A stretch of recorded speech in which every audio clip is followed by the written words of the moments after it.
واقعہ سنا کے بات مکمل کرتا. ایک بزرگ تھے، حج کے سفر پر گئے.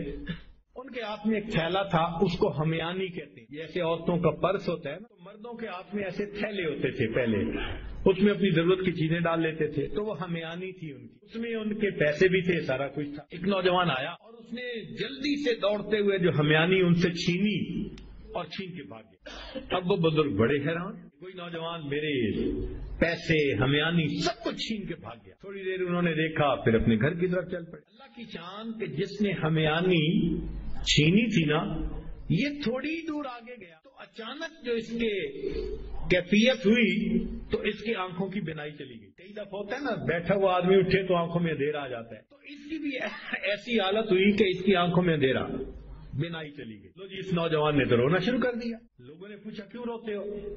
کہنے لگا کہ میں نے ایک بندے کا تھیلا چھینا، پیسے چھینے، مجھے لگتا ہے اس نے بد دعا کی، اللہ نے میری بینائی چھین. ان کا بھئی وہ بندے وہ کہاں ہے؟ کہنے لگا فلاں حجام کی دکان کے قریب. انہوں نے کہا ہم تمہیں لے جاتے ہیں اور ہم وہاں اعلان کرتے ہیں، اگر وہ وہاں ہوں بڑے میاں تو وہ تمہیں معاف کر دیں. چنانچہ وہ اس نوجوان کو لے کر وہاں حجام کی دکان کے پاس آئے.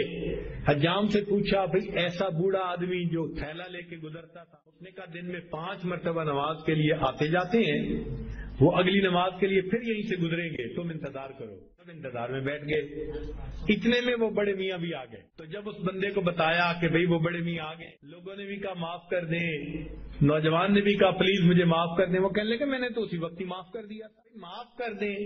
وہ بزرگ کہنے لگے میں نے تو اسی وقت معاف کر دیا تھا. وہ کہ جی یہ آپ کے سارے پیسے لے کے بھاگ گیا اور آپ کہتے ہیں میں نے اسی وقت معاف کر دیا تھا. وہ کہنے لگے ہاں مجھے خیال آیا تھا جس کی وجہ سے میں نے اسی وقت معاف کر دیا تھا. تو لوگوں نے پوچھا کیا خیال آیا تھا؟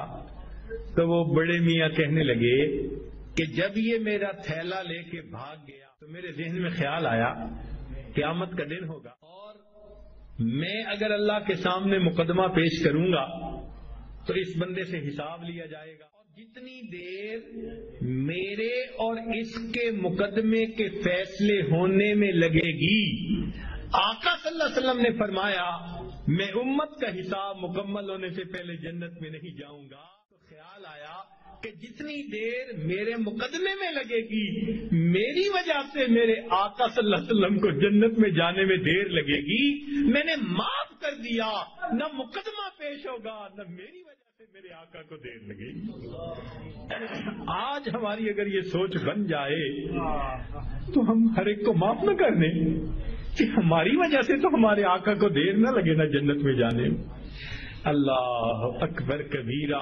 رب کریم ہمیں وہ ظرف عطا فرمائے، ہم اللہ کے بندوں کو اللہ